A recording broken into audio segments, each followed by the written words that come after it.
Jemi rikthyer në studio dhe do të flasim për një rikthim të bujshëm, siç është ajo e protestës së studentëve. Kanë vendosur që në datën 4 dhjetor do të rikthehen sërish studentët me protestat e tyre. Por çfarë do ndodh këtë herë? Nëse do të ketë të njëjtën njehon, të njëjtat kërkesë, të njëjtën zhurmë që ndodhi edhe një vit më parë, apo do të vinë në një formë tjetër me një tjetër organizim me të tjera kërkesa, këtë do ta mësojmë pas pak në studio.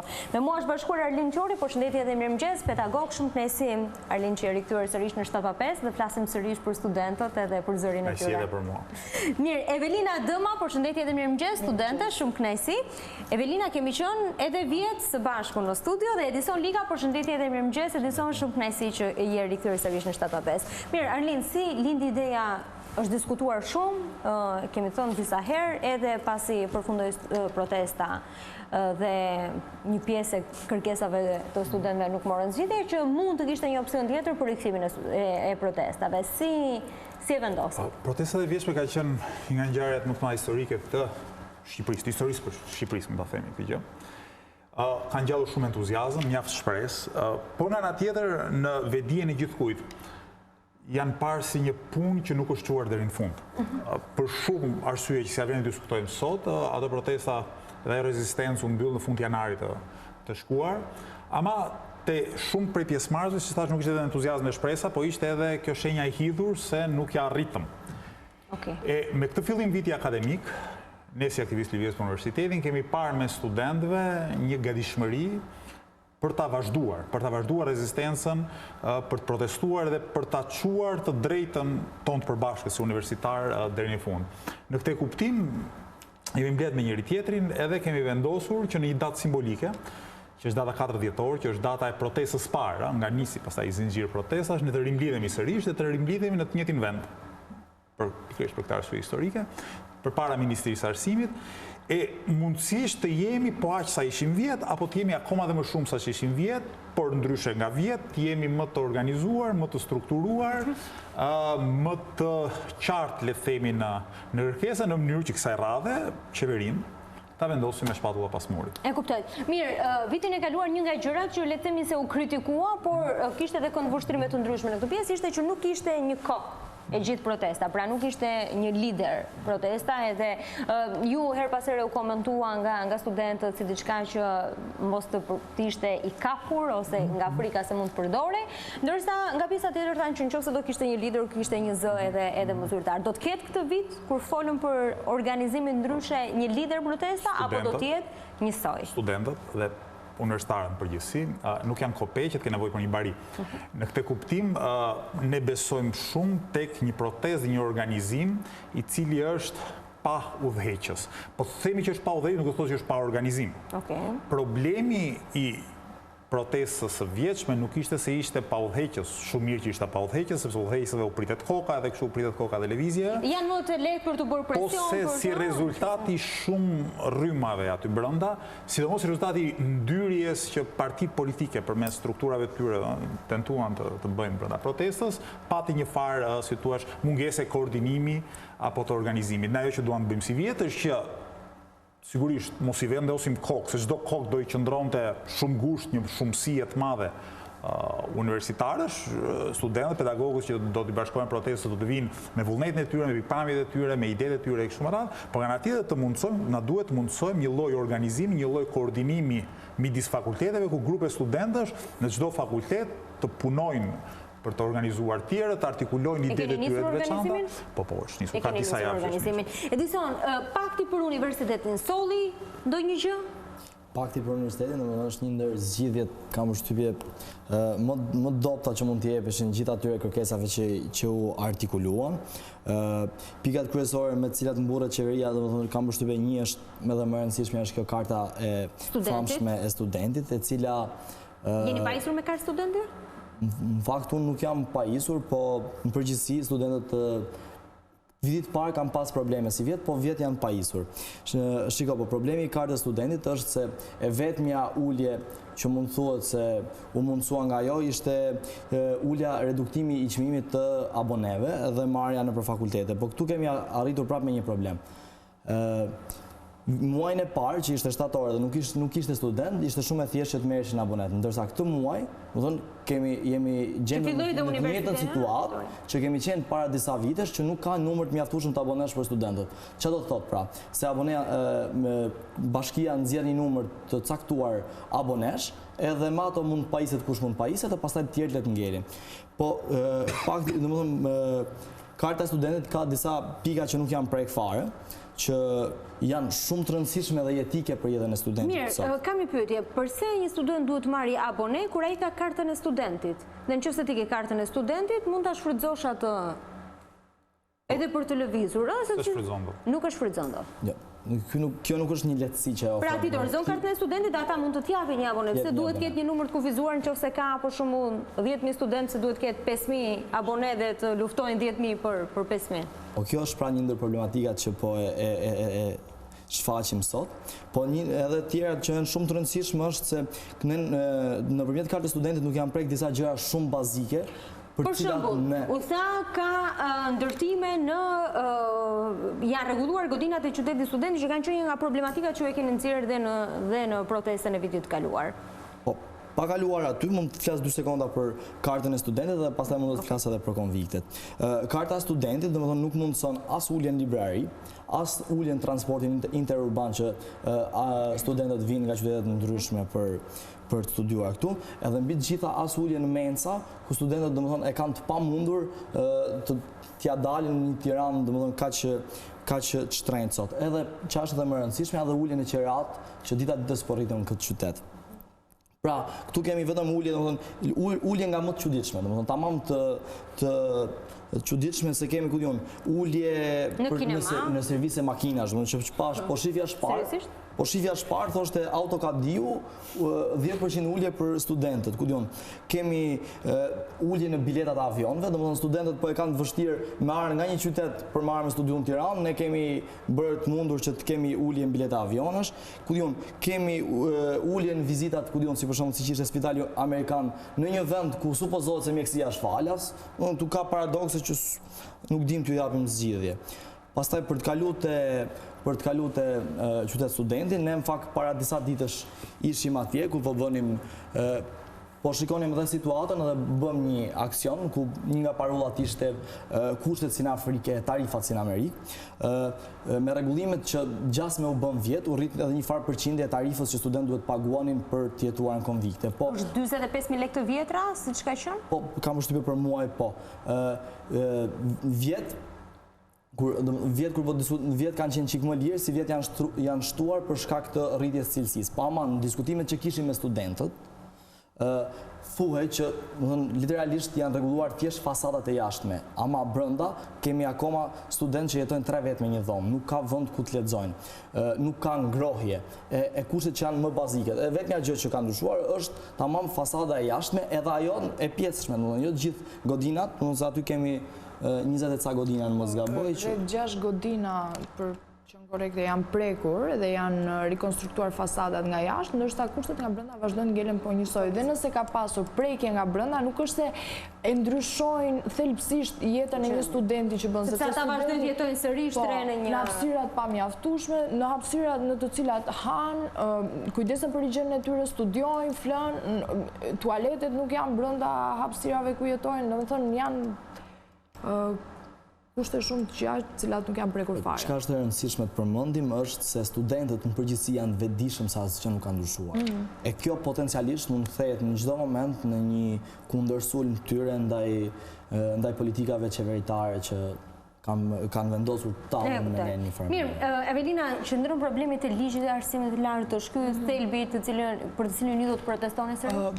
Po, është ky thelbi për të cilin ne protestojmë, pasi në rast se do duhet gjendej një zgjidhje për gjithë problemet tona, gjithë kërkesat që ne kishim ishin në kundërshtim me ligjin e arsimit të lartë.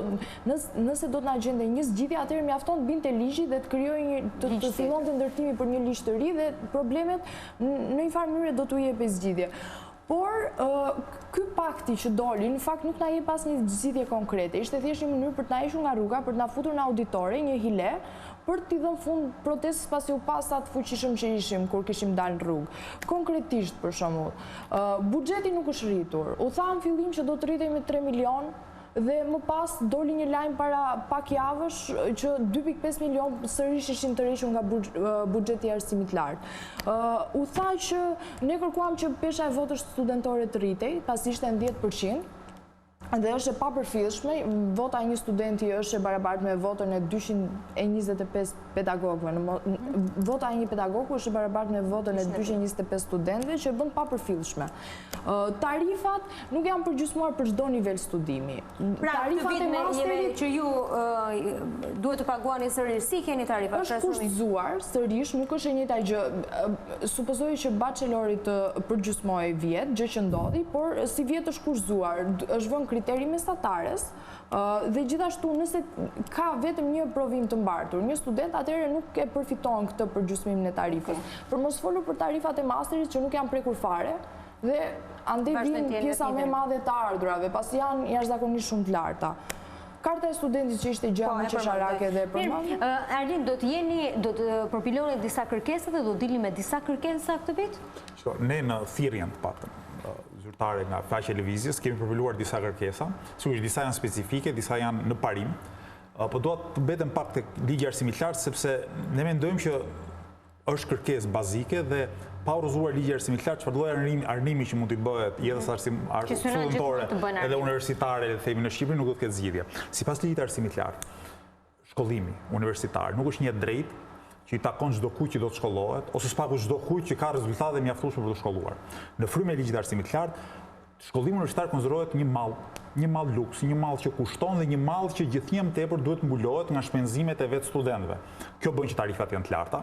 Kjo bën garanti që shkollat shihet si një ndërmarrje komerciale, ku studenti paguan, merr një diplomë, në fakt kuptimi e blen diplomën, edhe pastaj vazhdon jetën e tij si i papunë. Nga ana tjetër, ligji i arsimit lart u mundson universiteteve private, pronarët e universiteteve private, dhe ne nuk do lodhemi kurrë së përsëritur këtë gjë, u mundson që të financohen nga shteti. Pra, si mund tulen tarifat? Kur parat që duhet shkonin për universitetet publike, këto para janë në garë midis universitetet publike edhe universitetet private. Nga ana tjetër, ligji i arsimit lart i konsideron studentët thjesht si klient.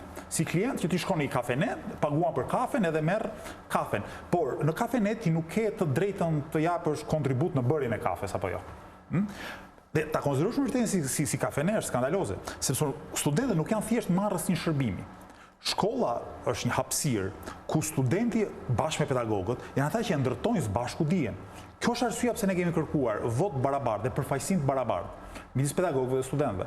Janë dakord pedagogët për të qenë të barabartë në votë? Ka pedagogë që janë dakord, ka pedagogë që s'janë dakord, ata që janë dakord unë mendoj që kanë gabim.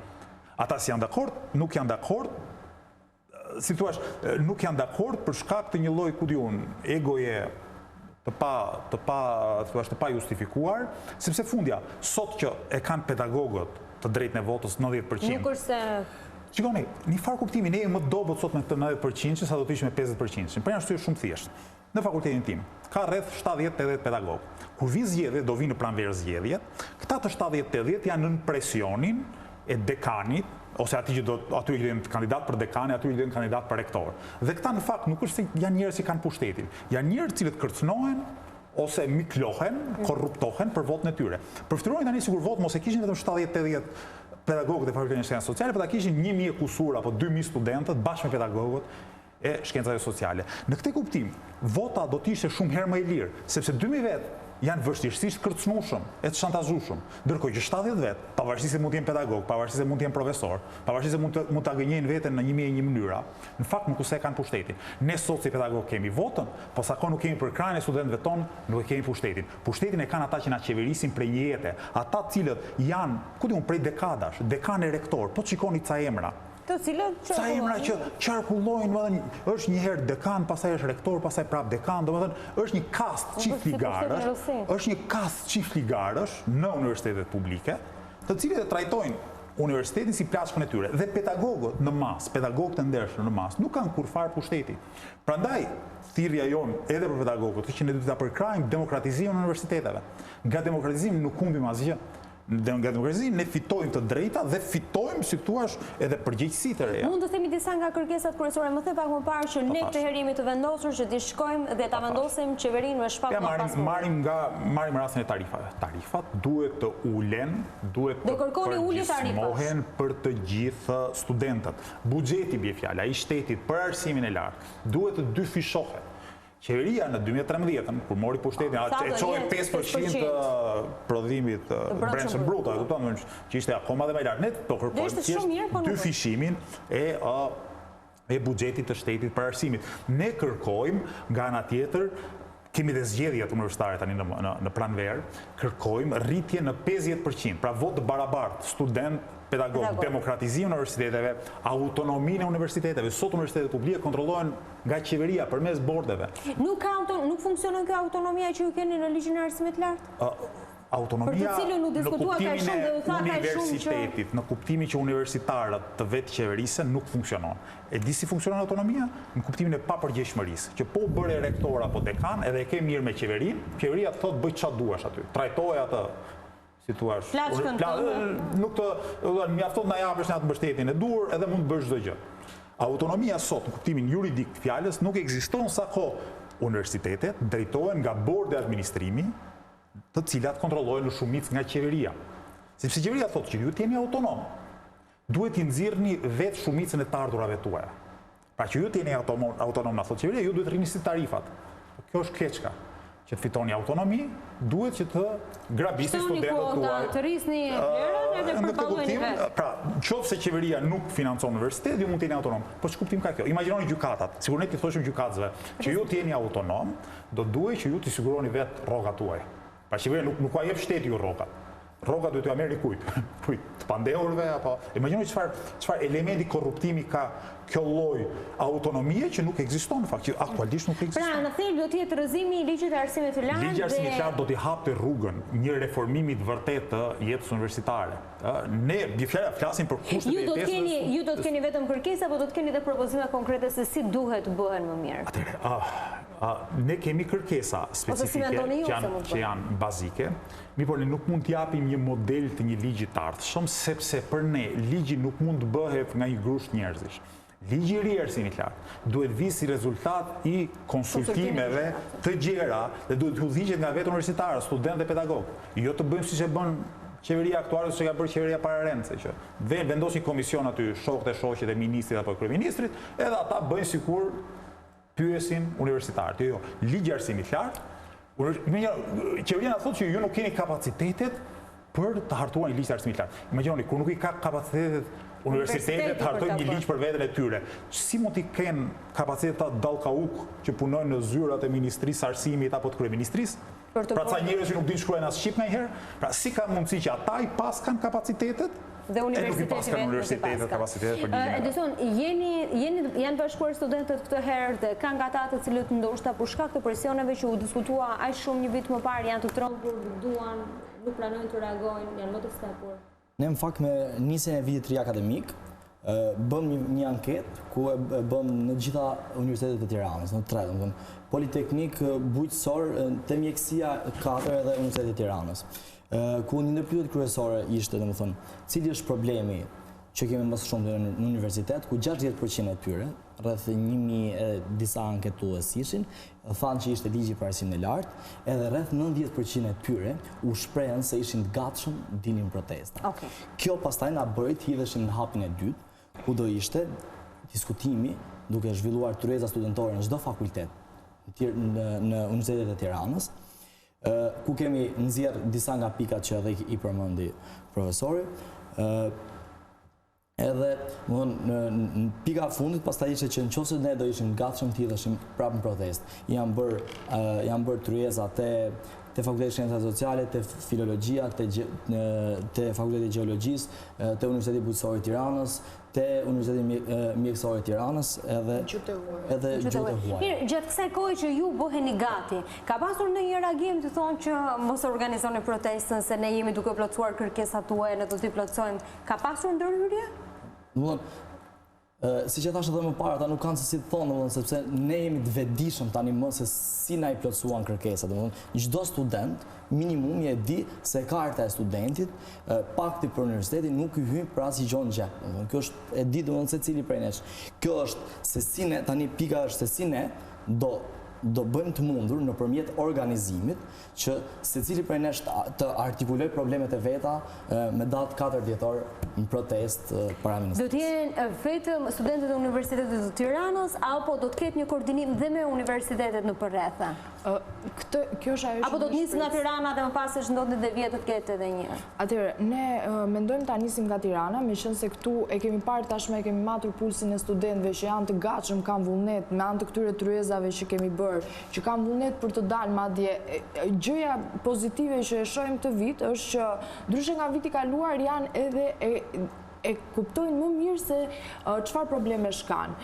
Tashmë artikulimi është më i madh dhe kanë më shumë vullnet. Për sa i përket universiteteve të rretheve, vazhdimisht kemi komunikuar me ata online, nuk kemi mundur të jemi në terren atje, por mendoj që nëse në Tiranë do të ketë vullnet për të ndënjur në shesh dhe për të dalë me mira veta, nuk do të jetë larg dita që edhe universitetet e rretheve do bashkohen sepse ndajnë vetat probleme. Si e keni menduar organizimin? Do të jetë vetëm një ditë, do të jetë vetëm në datë 4 apo do të vazhdoj për disa sa do të qëndroni, ku do të mblidheni? Si është organizimi? Na, to e disa detaje. Tani, nuk është mirë që ne ti situash nga pjama strategjike themi gjithçka sot, sigurisht me dashamirësi në kafen e pasve mund të flasim të gjëra. Ideja është këtu, ne duhet mblidhemi në datën 4. Dhe edhe mënyrën se si ne e shohim, duhet jenë 10 studentë, ata që do ta marrin vendimin. Dikush do ta bëjë thirrjen që hajde mblidhemi në 4. Po pasi të mblidhen mira vetë le themi datën 4, aty do ta shtrojmë pyetjen. Sa do e vazhdojmë? Si do e vazhdojmë? Çfarë kërkesat shtetë të tjera le të themi? Mendoni që mund të shtoni kërkesat gjatë rrugës apo gjatë kohës që do jeni? Ne jemi shumë vetë të angazhuar në lëvizjen e universitetin, por studentët janë shumë tepër se sa ne. Janë me dhjetra mira.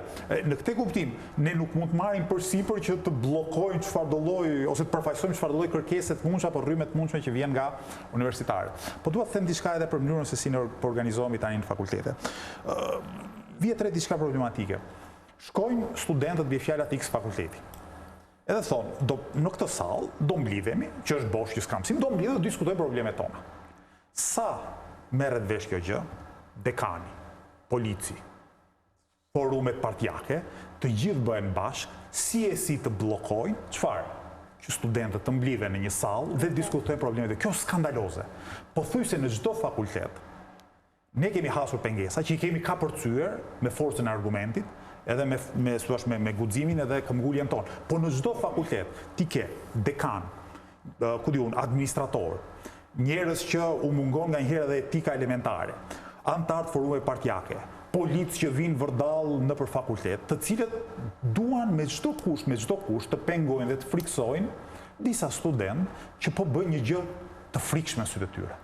Po nisin një diskutim, jo për ndeshjen e djeshme, po për problemet e tyre. Pse është kaq problem? Pse kanë kaq frikë ta drejtues? Do të kërkoni sërish të vit që partitë politike të qëndrojnë larg protestës, siç keni kërkuar vitin e kaluar? Patjetër, por kjo është kërkesë e çdo studenti të mundshëm. Mbile se edhe vjet ata nuk guxonin të vinin si thua hapur. Ata thjesht në mënyrë të nënveshme tentonin të prishnin punë. Ajo që ra në sy vitin e kaluar ishte që ju nuk kërkuat dorëheqje. Pra ju përshëndruat në kërkesat tuaja pa kërkuar që dikush të jepte dorëheqje. Do të vazhdoni sërish? Njëherë, procesi i kërkesave dhe madje edhe i përshkallëzimit është i hapur. Ato që ne kërkojmë deri më sot. Pra ju nuk bëni dikë përgjegjës, nuk ja vendosni gishtin dikujt, të thuar ti je përgjegjës për këtë gjë, ti duhet largohesh për këtë gjë. Qeveria e sotme në masën më të madhe, po me që procesi i shkatërimit të universitetit dhe i hartimit të ligji ka filluar që para kësaj qeverie, atëherë ky është një problem sistemor, është problemi i sistem politik, i cili i bën ligjet kur paguhet nga të fortët e ekonomisë. Dhe të fortë e ekonomisë në rastin tonë janë pronarët universitete private. Ne nuk mund problemet në arsim, po edhe më gjërë, nuk mund të zgjidhin asnjë nga 3 partitë kryesore apo dhe të tjera që janë tani në skenën politike shqiptare, pasi nuk janë alternativë për zgjidhje, janë bashkëaktare. Nuk mund të zgjidhin, e vetmja mënyrë se si mund të zgjidhim problemet tona është të organizohemi dhe të ushtrojmë presion nga poshtë, që kushdo që është atje lart, të detyrohet dhe të ndryshojë ato që është duke bërë. Nuk ka rëndësi kush është atje lart. Për ne është e rëndësishme ajo që jemi duke bërë ne, pra të organizohemi dhe të bëjmë një trup i vetëm për të ushtruar presion. Mirë, Edison, edhe një pyetje të fundit, sepse këto kohët e fundit është diskutuar shumë për ligjin e rinis, i cili ka kaluar edhe në parlament. Jeni njohur me të, jeni pyetur në fazën e diskutimit, mendoni se do të ndryshojë një ligji për rinjen? Vallai fatkeqësisht unë as jam njohur, as s'jam pyetur, nuk e di fare. Ke dëgjuar fare për ligjin e rinis? Ligjin e rinis nuk e di. Ke dëgjuar? Realisht është hera e parë që dëgjoj, domethënë jo më të jemi pyetur apo kemi diskutuar diçka, kemi artikuluar. Është qesharake që qeveria përpiqet të rregullojë me ligj çfarë? Si bën një autobus tani kalojmë në qytet? Çfarë të rregullojë me ligj? Faktin që të rinjt janë pa punë mbas shkollës, e detyrohen të bëjnë punët më të vështira gjatë shkollës, që janë të tjetërsuar, që janë, le të themi, të dhunuar në drejtat e tyre brenda shkollës dhe jashtë shkollës. Dhe këto janë ligje ku qeveria kërkon të ofrojë ca fonde për strukturat e veta partijake që kamuflohen si OJF këtu apo OJF atje. Këto nuk kanë bëjnë me rini. Problemet e rinisë shqiptare janë shumë të thella dhe shfaqen, si ku ndryshojmë ne, në numrin e jashtëzakonshëm të rinjve që ikin nga vendi edhe që duan të ikin nga vendi. Ky nuk ka ligj që rregullon këtë gjë. Tu duhet një ndryshim strukturor, një ndryshim me themeli i mënyrës se si është organizuar shoqëria, që rinia të ketë perspektivë. Përndryshe, të rinjt kanë me sa duket 2 alternativa, o emigrimin o krimin. Ne duhet luftojmë që të ketë një alternativë tretë, që është arsimi edhe punësimi dinjitos. Ishte shumë kënaqësi që ishte të mëngjes me mua. Ju uroj suksese në protestën e datës 4 dhjetor. Protestat janë gjithmonë të shëndetshme për të rinjtë dhe për shoqërinë. Na lejon një ftesë që nëse nuk jeni punë atë ditë, ju lutem na u bashkoni. Tryezën dhe studion do ta keni gjithmonë të hapur sa herë të dëshironi për të komunikuar diçka. Do ta shoh datën 4 çfarë është. Ne do ndalemi tashmë në një hapësirë të shkurtër reklamash, më pas në pjesën e fundit të emisionit do të kemi një panel me njerëz të cilët bëjnë televizion, sepse data 21, dita e sotme, është dita botërore e televizionit.